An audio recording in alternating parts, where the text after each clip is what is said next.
What's going on, guys? Welcome to All Sports Best. Today we are with the Coaches Show. We're with Coach Widener and Coach Sanders, and we are getting ready for Week 7 as the Carlsbad Cavemen are getting prepared to take on the Oregon Mountain Knights, right? It's the Knights? Yes. Yeah, okay. Very cool. So how you guys doing tonight? Great. Doing good. Awesome. Man. Awesome. Tonight's podcast is sponsored by CNB Bank. So we want to give a big shout out to CNB Bank for all that they do and making sure that they support this podcast and Cavemen and Cave Girl Athletics. Coach Widener here is the defensive coordinator. How long have you been coaching? Longer than you've been alive. Longer than I've been alive. All right. So what we talking, like 40? No, not that long. Okay. He coached 33 Jesus. years. 33 years. Okay. I coached Moses. Yeah, and Jesus. Wow. Very cool. All right. So can you kind of walk me through your journey and a snapshot of how you got here from year one? Well, I was in Texas for a long time, and I coached college football for my beginning. Oh, okay. I actually had 3 careers. I had college coaching, and then I left and went to the military, and then I came back and went to Texas and coached for 20 years. And then I left it because my mother is getting sick. She's got dementia. Okay. And so I went up to South Dakota, and I didn't realize they don't pay anything for teaching. I mean, it's really bad. And so I couldn't make it on the salary, so I was just going to go back to Texas and get ready to retire. Sure. And one of my friends called me and said, Carlsbad's looking for a defense coordinator. And I said, where's Carlsbad? And I don't even know where Carlsbad is. And they said, Wow. It's in New Mexico. I said, why would I want to go to New Mexico? I don't know nothing about New Mexico. Sure. And so I applied and applied for a bunch of jobs because I was trying to get back down here. Sure. And Sanders called me and we talked for about, it was 5 hours. Oh, really? On the phone? No, in a restaurant. Oh. I met him in Lubbock. You guys hit it off. Well, I thought he was going to take me out for dinner, too. We were there so long. I paid for Wait. your dinner. You paid for my lunch. You didn't pay for my dinner. Oh, man. You guys were hungry by the time you left. Yeah. It's like, all right, it's dinner time now. Yeah. It was a long interview.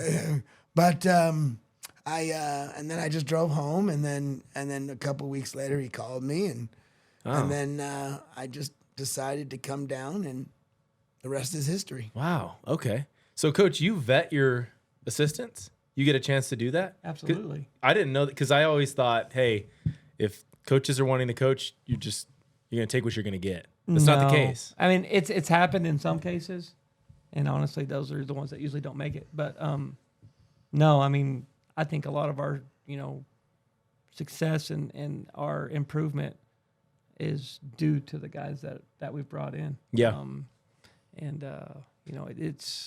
It's hard to find good coaches these days just because the profession is not what it used to be, right? Sure. And so finding somebody good, and then again, Carlsbad is it's a cool place. It's got a lot of attractive stuff to bring people here, but then they look at the classifieds and look for houses, and That's where it gets a lot of times that's what turns people Yeah. off the Carlsbad. So it's a hard place to recruit to for sure. But Sure. I'm super proud of the group that we have built, and I think there's a couple more pieces left to put in place, but we're definitely on the right track.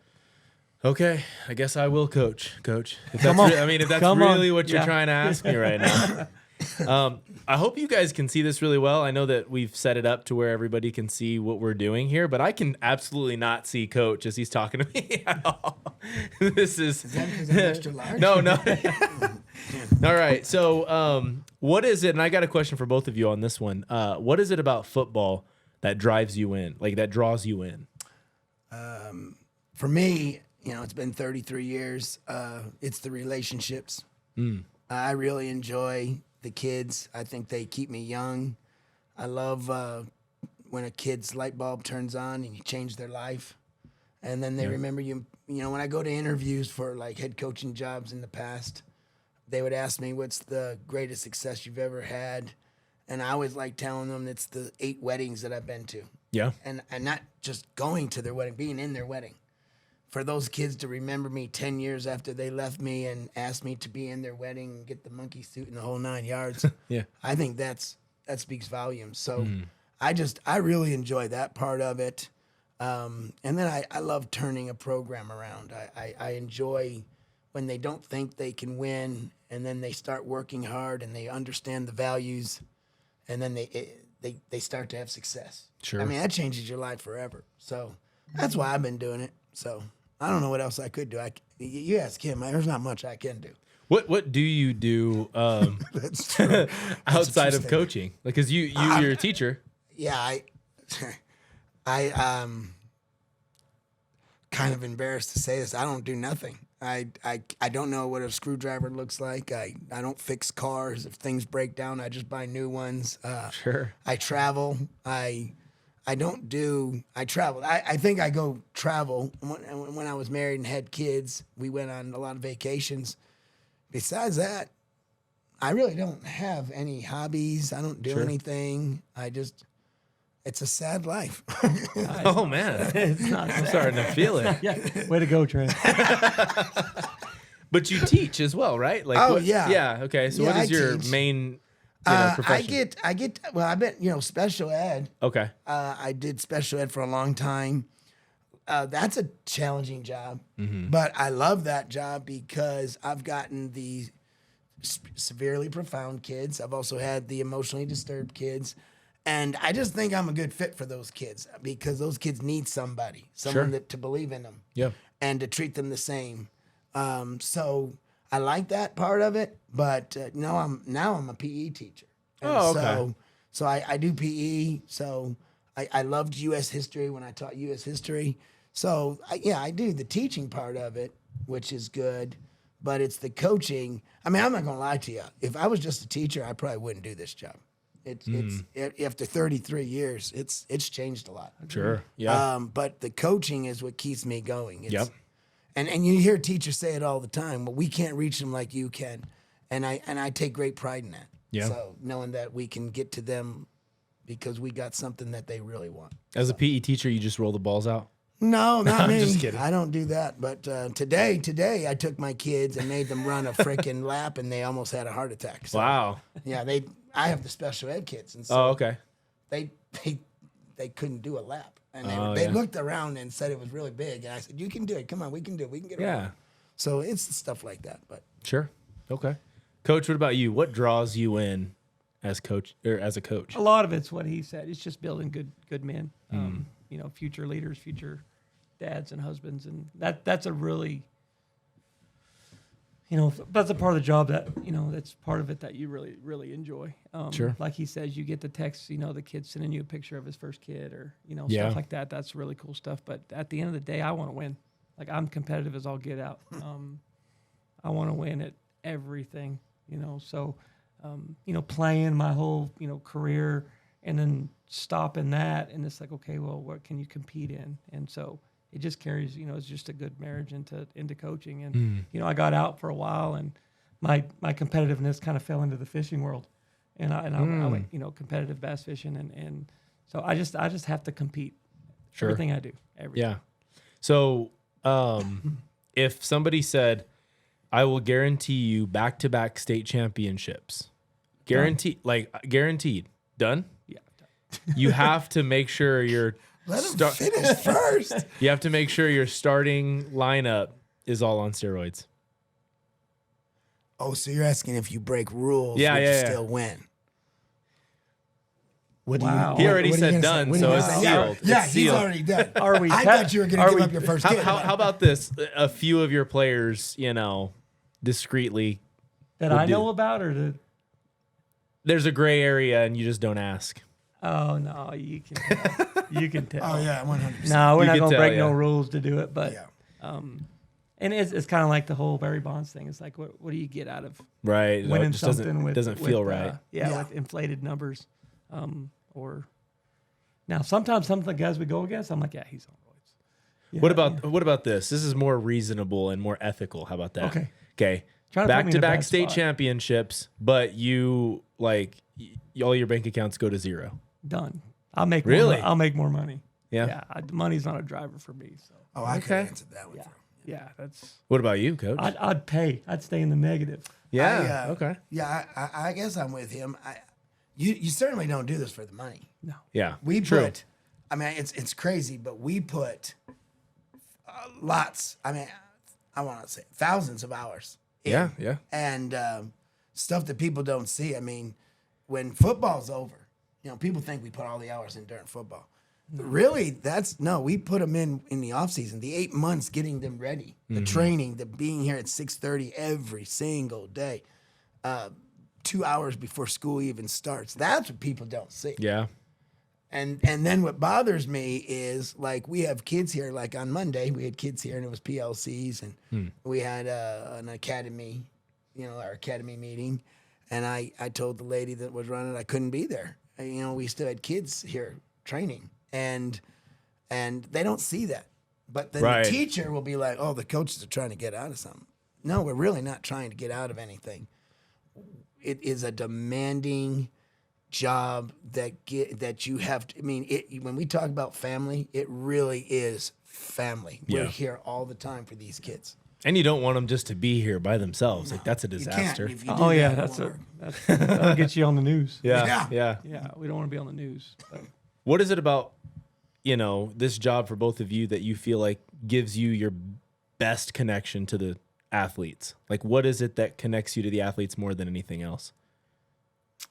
it's partly the time, because they spend more Okay. time with us than they do their own mom and dad. Sure. Honestly, but I think we push them to that point that no one's ever pushed them before, and there's a they may not ever admit it or not, but there's a respect that those guys gain for us, and vice versa.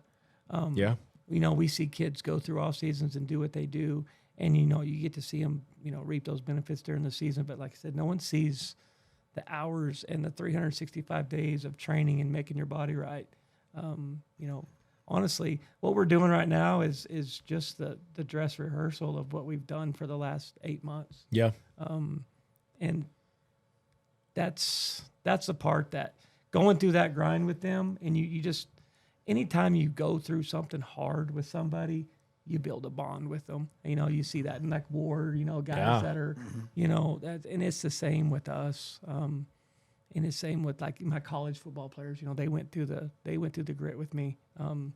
I may never see that dude for 10, 15 years, and all of a sudden I see him at a old game or something, and it's just like nothing ever left. And Yeah, it's a connection. yeah, for sure. so I think that's what builds it. And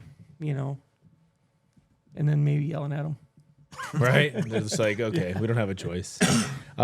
First district win of the year came in a huge victory over Clovis, 56-8, I believe was what I saw. That is a large victory. Tell me about what that does to set the tone going into the district. It's a good start. We're on this little 3 games run here where we got a couple at home, and we got some games that set up pretty good for us. And we're not we don't sugarcoat nothing or hide nothing from the kids. I'm pretty honest with them and tell them, hey, listen, you get these 3 games and you set yourself up very nicely. Yeah. Now we have to do some more and some stuff above and beyond that to get to where we really want to be. But these 3 are crazy important, and we have to get them. Like, there's no doubt about it. In the Clovis game, I think last year we came into the Clovis game, they were 0-4 at the same time. Kind of the same situation, They were kind of down, and we went in there kind of big-headed, maybe a little flat, and they put up 21 points in the first quarter and ended up getting us. And I don't think our kids had that same feeling this go around. And the same goes with Oregon Mountain, too. We came out flat against them last year, too. So we're kind of taking a different approach of how we're attacking these 3 games. But, that's those 3 games, we've just been brutally honest with them. Like, you don't get these 3, you're on the outside looking in, and you're probably not going to make it. But we'll deal with what goes on in the last 2 after that. But we got to get these 3. Yeah, it puts you in a good position to be absolutely right there. Scoring 56 points, winning by that large of a deficit. Did guys that don't usually get as many looks in the game get a chance to get in there? Some, not very many. Okay. And I'll explain this. I'll be brutally honest about this too. The way that the way that our playoff system's set up, you almost can't afford to. So, Okay. and I told the kids this too, and anyone who wants to listen to this is how it goes. There's about 5 or 6 teams that are in the same bubble as we are. At the end of the year, kind of looking at stats and schedules, we're all going to be in that same win-loss area. Yeah. And out of those 8 teams that are going to be in that bubble, 4 of them get to go. Rio Rancho's one of them. You know, when the committee goes to look and do all this, and it's a conglomerate of stuff, right? There's Max Preps, Cal Preps, Coaches Poll. There's tons of stuff that goes into it. So point differential factors into football too. It does. Okay. And perception is reality. So I'm looking at the thing and saying, okay, well, if we're competing against Rio Rancho for a playoff spot, they're going to look at same opponents. Well, they played Strength Clovis. to get. Oh, okay. They played Clovis and beat them by 48 or 50 or whatever it is. In my eyes and the way I see stuff, we have to do that or not more to be better than Rio Rancho when it comes down to the stuff. So we talked about it as a staff, and we kind of agreed that, hey, listen, this is how we're going to handle this. We're going to keep our foot on the gas, and we're going to make a statement. And the same goes for any game here on out, because unfortunately, and I don't want to blame the system for it, but just the way that it works and the way that this is how they pick their teams, you have to do that. Yeah. And honestly, and I hate to say this, but you know, we beat Clovis 56-8, and we actually dropped in the coaches poll. Really? Yep. And so, wow. To me, and I told the kids this too, it's absolutely zero respect for Carlsbad High School. So we just have to keep doing what we do and do the best that we can. And some of those kids, they get that and they understand that. And some of those kids deserve more time. But at the same breath, I don't want to jeopardize our entire playoff future for Jimmy to get 3 snaps. Sure. Yeah. But they, I think they it's deserve it. Yeah, no, for sure. And I mean, I think it's important to know that too, because, you know, as a player that, you know, if you're next guy up and you're like, man, why didn't I get to play? You know, I'm telling my parents that I didn't get to play. It's easier to at least have an understanding as to why. You know what I mean? Yeah, and we told good. the kids. I mean, Yeah. and they get it. They understand, and they want to make the playoffs too. Yeah. You know, like at the end of the day, it's not 1,000% about winning, but we're here. Let's go ahead and make the playoffs, because it could come down to 2 years ago with Farmington. Honestly, I mean, this is probably not the exact moment, but if you remember, we went to Artesia and we kicked off with 20 seconds left in the game after we just drove 80 to score, and they returned the kickoff and beat us. And that one play changed that game. Well, that game changed our numbers. Yep. And instead of being a 10 seed with a win and a loss flip there, we get Farmington here. And we're a 7, they're a 10, and that makes a huge difference. Yeah. And, you know, Carlsbad hasn't won a playoff game in 14 years. And that's my sole job, is to get us there and to get us a win. Why would that flip things though? To like, well, we would from have a been 10 to a we 7 would have been instead of 6 9. and 5 or 6 and 4 instead of 5 and 5. Gotcha. And we, you know, Oh, that was okay. So that was the. I thought you were talking about point differential. So that was no, the game. yeah, I'm just talking Plus who you just beat. yeah. Gotcha. And it's just in that strength of schedule and Sure. win against district opponents, and it's a math problem that I really don't. I don't even know all the ins and outs about it, to be honest. I do know at the end of the day, though, that winning football games is the most important thing when it comes to getting into the playoffs. So I don't care who it's against or what the score was. If there's a win there, it's going to help you. Kason Perez broke another school record, 6 passing touchdowns, which is super impressive. Obviously, he's done some special things this year. What did was the like passing game wide open, or was he just precise, or was it a mixture of both? It was. I think we kind of could have done whatever we wanted. Like we had the ball in the 1 or 2 a couple times, and he's got 2 or 3 under his belt already, and I'm like, well, this is a pretty good opportunity. Yeah, that's cool. I had to nudge Norman and be like, don't get mad at me. Like, we're going to throw it here. You know, you got the O-line coach. He just wants to run power and shove it in the end zone, which is, you know, I get that. Which is probably the way you're going to go when it comes down to absolutely a solid, But the work and dedication that kid's put into the off season and how far he's become, he deserves every ounce of that. So if I can help him out by calling a pass play on the one instead of a run play on the one to get him an extra touchdown and a record, that's easy. That's an easy choice for me. Yeah. Coach Widener, your defense kept Clovis to 8 points. Were you proud of them for that? Or were you just kind of like, we should have had 0? Well, I'm just kidding. Well, technically we should have had 2 zeros this year. But kind of bothers me because the first time we were playing, who was it? The home game, homecoming. Cibola. Yeah. And the refs got lazy at the end, and they caught 2 passes. 2 passes they let get caught out of bounds. And like he said, at the end of the day, that hurts your numbers. It does. And so that's fair. And you know, and that's when we had some of our 2s in, and so it's a bad taste in everybody's mouth. And same thing happened this week. It was 4th and 9, and we stopped them, and one of my boys grabbed, which, you know, was it a face mask? Was it not a face mask? He grabbed him by the head. And the ref threw the flag, and he said it's a 5-yard penalty, which I've never seen. What? Yeah, it was a 5 not yard. 15. No, it was a 5-yard penalty. So it was like, this is kind of an infraction, kind of not. Yeah, correct.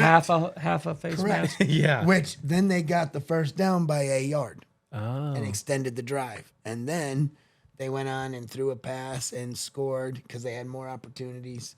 And we had a blown coverage. One of my kids called 5, and the safety didn't hear him because I called man, and so they changed it. And so we had a blown coverage, and the kid scored. And so, but again, that changes everything. Because if they don't score, then we win. We get a better score than Rio Rancho did. And so it all matters when it all comes down to it. But yes, I was very proud of the defense. They did a good job of tackling. Penalties were bad. We had some penalties. We got to clean that up. But overall, they played physical, they played hard, and they beat a team they were supposed to beat. So Sure. When you came in as a defensive coordinator, it was Coach Sanders' first year. That's correct? Yeah. Yep. So was there a lot to change in terms of like way communication worked or anything that you came in with differently, or was it like, hey, I just fit right in and smooth? No. You know, I think me and Sanders were really good together. He leaves me alone. He trusts me to do my job. And, you know, I do it to the best of our ability. A lot of our kids are still learning. They're young. You know, we still got holes we got to fill. We got, you know, there's things that just ain't quite right still. But, you know, any high school is going to have deficiencies. You got to know what they are, and then you got to try to fix them. Sure. And so, you know, the kids know what we got to do. And one of the things I'm really, really, really proud of is we've been really good against the run. And, you know, I heard it last Monday Night Football. And, you know, the commentators were saying, if you can run the ball, you can win football games. Everybody play great defense and run the ball. And so what I tried to teach our boys is we have to be physical and stop the run. If a team can't run on you, if they can't physically move you and just get 3 yards every time, you've got a chance you can win every game. And Centennial was our biggest challenge. And we did a pretty good job against Centennial. Yeah, and, I mean, a super running quarterback, too. Yeah, and they didn't get very much on us. But in that game, we just had a lot of bad tackles. We missed a lot of tackles. And a good team's going to make you miss tackles. And so, but this is going to be a great challenge this week because they got a good offensive line. They're going to try to come in and run power right down our throat. And the boys have accepted the challenge that ain't going to happen. So it'll be a great game, and we'll see what happens. Yeah. Cool. So this is going to be like a line battle matchup. Yeah. Ooh, this is going to be good. Very cool. I wanted to ask this for both of you as well. Was there, obviously we talked about Kaysen, but were there any standout players that you want to mention from last week's game that maybe did some work, or was it just a collective unit? I'm proud of Ian Sandoval. So he's back. He's back, and he played against Clovis. And okay. honestly, when he went down in the scrimmage, and I saw the X-rays and I saw the damage, we kind of was like, "There's no way that kid's coming back." And they were like, "Oh, he'll be back at Clovis." And even when they said that, I was like, "There's no way that kid's gonna be back in Clovis." And he's got a scar this big on his. And they went in and cut him and put, I don't know what they did to him, but they got it all fixed up, and he's back. And he didn't really, we kept him on a snap count a little bit, but he still ended up with, I don't know how many carries, like 9 or 10 carries, had like 90 yards, 80, 90 yards. Very good. Had 3 or 4 catches. So we kind of eased him into it. So I'm super proud of him for, keeping the course and, not getting discouraged. And I think when he came back, it didn't seem like he missed a little bit. Didn't miss a beat, honestly. He jumped right back into it. So he'll probably get a little bit more extended role, here on Very the cool. He's just too good to not be on the field. He is good. I agree. And what's crazy about it is like the mental process of that more than anything. Yeah. Like physically, obviously, if you're good to go, sometimes it's still not enough. Yeah. You know what I mean? Coming off an injury. Was his collarbone just snapped? Yeah. It was bad. It was broken 2 places. Dang. They put a plate. They put a plate in it together. Okay. Yeah. So. Wow. What about you, Coach? Any Oh defensive? man, Jesus, Zaylen Pasante. He's really stepped up, done some unbelievable things. Was having an unbelievable game, and then he fell down and hurt himself. So he's now injured. Wow. So he tried to put weight on his hand, and he what was it? He hyperextended his elbow. Oh, okay. And then Simon Rubio had a really good game, and I was really proud of Simon stepping up and doing some things. Saved us a couple times. Had some unbelievable open field tackles. He's been doing well. He has. Yeah. He has been doing well, and so it's a good shout out for him. Yeah. So we had a few guys stand out, and I was real proud of them. And then Rev taking over for Diego. Diego got hurt. Really? So he's playing both sides of the ball? No. No. Diego got hurt. He's our inside backer. He's Right. our leader. Uh-huh. He's our general, and he did not play or travel to the game. But Rev playing both sides? Rev's he's a senior that plays linebacker. Oh, okay. Why It did was I his- think actually, he it was was- he was a is it- center? He's not. no, He no. wasn't. Okay. Maybe I had been told wrong then. No. Oh, Okay. he's the snapper. Oh, he's Yeah. he's a- Oh, he's the gotcha. snapper. Gotcha. Yeah. He snaps long snaps. Okay, gotcha. So, but he stepped up, and I was really proud of him to fill some big shoes. That's cool. That's cool. Okay. Very good. Oregon Mountain 2-4 at the moment. They lost their first 3 games of the year. They've won 2 of their last 3. Do you think that momentum will play a factor in this, or it's just football team against football team? We're not worried about what's happened in the past. It's day one again. It matters. It does matter. Yeah, it matters. It's a different feeling getting off that bus with a win and going through practice with a win, and especially for a team that was over last year. So they. Coach Widener's popular. I know. I don't know how to do it. I don't know anything about technology. I told you. So. Okay, But momentum, going- yeah. Yes. But I'd say this: they're hungry for a win, and they're going to try very, very hard to beat us. And they almost got us last year, and we just can't give them hope. We can't let them think they can play with us. If we keep them in the game, it's going to be a dogfight. They could beat us. I mean, they're talented enough to beat Yeah. us. I want to know this. What's your favorite phrase about like that? Like I've heard a bunch of like, we got to kick them in the mouth. We got to kick them in the teeth. Those types of things. You guys have any phrases that you use to come out firing away? I tell the kids hope is dangerous, both ways. Yeah. And for us as a team, I want to get rid of the hope. And what I mean by that is I don't want us showing up to a game hoping we're going to do good or I hope we win today. It's more of a we're going to. We've worked our tail off. We know how good we are. We know what we can do. We're going to win this game, which in the past, I think this program was full of hope. And on the other side of the fence, I don't want to give them hope. Because when you give a team hope, when you keep a game close in the first quarter, or you don't close the door when you need to, or you don't execute and you keep those guys in it, you just linger that little hope. Yeah. And that hope can roll, and it did last year against us. It was 10-7 going into half, 10-6, and we gave them hope, and they fought the whole way. If you get a chance to close the door and step on someone's throat, we have to take advantage of it. And so, that's one of my favorite sayings to the kid is hope is dangerous. Sure. And I heard the step on their throat, so I'm going to use that too. I like that too. Yeah. Very good. All right. What constants do we need to be successful throughout the rest of district? Like, what is the every week in and week out, we need this to be successful? First one is injuries. We got to stay healthy. I think if we stay healthy with all our pieces in place, we can compete. We got some really tough ones coming up with Hobbs and Las Cruces. But I think that's a big one. And then the other one I would say is they got to show up and they've got to be disciplined. We got to really discipline. We got to harness in on what Coach just said. I'm not thinking we can win, but knowing we can win. Yeah. We got to change that attitude. So. Yeah, I'll piggyback on that. That's discipline is when we talk to the kids about that too. Discipline's huge. It's just doing the little things right. But yeah, discipline. I mean, I try to think of something different or nice to add to that. Did I steal your thunder? No, you didn't steal my thunder. You didn't steal it at all. I mean, execution's probably another one. Yeah.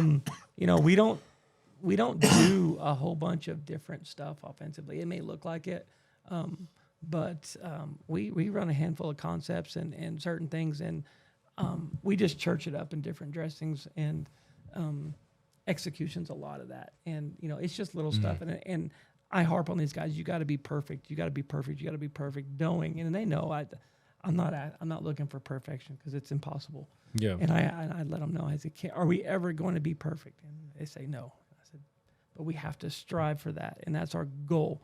And when I say perfect, it's if that route's supposed to be run at 9 yards, don't run it at 8. Yeah. Don't run it at 10. Run it at 9. And just the teeny little bitty details. And I think that's the difference that you're seeing a little bit this year. Is last year we were just hoping to line up in the right spot and run something close to the right route. Now we're to the point where we're getting to the intricacies of the route and be like, okay, I want you to turn your shoulder here, and I need you to break out here instead of just running out route. That's huge. Yeah. Yeah. So And you know it better than anybody. I guess You played it a little bit. I did. Yeah. Those poor receivers, like they they get every bit of criticism. They get criticized pretty hard because Yeah. it is probably the one position I do probably know the best. And so I'm like, God, why can't you do this? And why can't you do that? Or why are we doing this? And but we got a really good group of wideouts, and they're still young too, so we're still making mistakes there.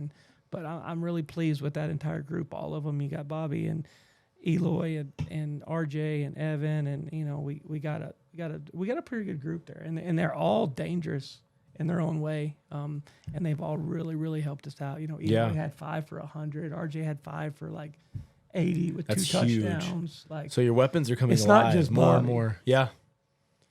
That is huge. That is huge. The theme, dare I ask, the theme for Oregon Mountain, is it military? It is appreciation? military. It is. That's pretty awesome. Anything It's cool. happening? We are going to we're going to have some first responders and some military folks that we're going to bring out, and they're going to accompany us to the coin flip, and then Okay. have a little talk about them. And Very cool. yeah, so we'll do our part and recognize those guys. Sure. Are we gonna? So the student sections camo or whatever military that might look like. That's good. That's good. That is a good question. I'm gonna pull my Okay. handy phone. You gotta I find got it on the this, thing. got this cool phone Yeah. thing here. I'll find it. Go ahead. Well, man. I'm excited to see what the fan. It's red, white, and blue. Red, white, camo. and blue. Okay. Red, white, and blue, and/or camo. Yeah. Well, it says Okay. red dash white dash blue dash camo. Okay. Whatever that means. We're gonna see what that looks like. I think we're gonna see what it's gonna look like after 2 weeks out of town if the fans come back alive again, because we've seen it this year. Every home game has been awesome. Yeah. And I think it's starting to look like that small town feel a little bit more and more. So if you're listening to this, you have a chance to watch, or somebody is, on the team, you're thinking about maybe I go watch it, go check it out. These coaches will definitely appreciate it. The energy is insane when it's there. Oh, It'll be good. Yeah. I got a feeling it'll be good. Yeah. The kids really respond to that too. I've heard them say that. They love the atmosphere. They love playing in front of a crowd. It juices them up. It makes them feel appreciative, and they try harder. Mm-hmm. It's just a psycho thing, with their mind. It really does. Are we gonna get to run out of the field house? Is that coming soon? Ever? No. I don't think so. Dang. Okay. All right. Very, very. Maybe good. next year. Yeah. Maybe next year. Sure. No, and then they're getting really, really close. I don't know any dates, but I poke my head in there every once in a while, and it's coming along. It's still getting there. It's close, but Okay. I just don't see I saw it. The Rock is there. Yeah, and I'm not really sure why that's still there, but it It never moved?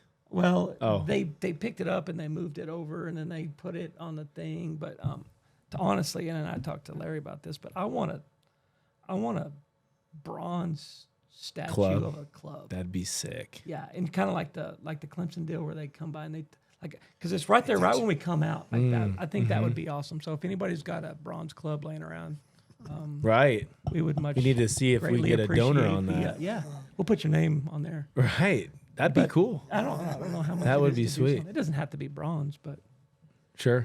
I just think that'd be really cool. I mean, just a big, cool club right there, and then we walk out that side door that's on the far. I guess that would be the west side, and then it kind of meanders right next to where that rock is right now, and then it leads us right into the field. So, I think that would be awesome.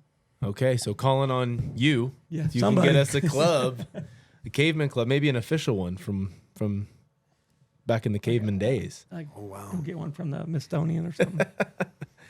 All right, thank you guys. Appreciate you guys Absolutely.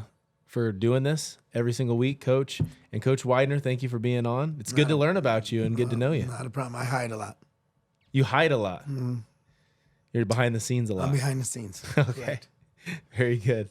All right, guys. Tonight's podcast is brought to you by CNB Bank, an equal housing lender and member FDIC. So big shout out to them. Thank you, guys. Go check out the game. If you can't be there, check out All Sports Best on YouTube Live or Facebook Live. Thank you.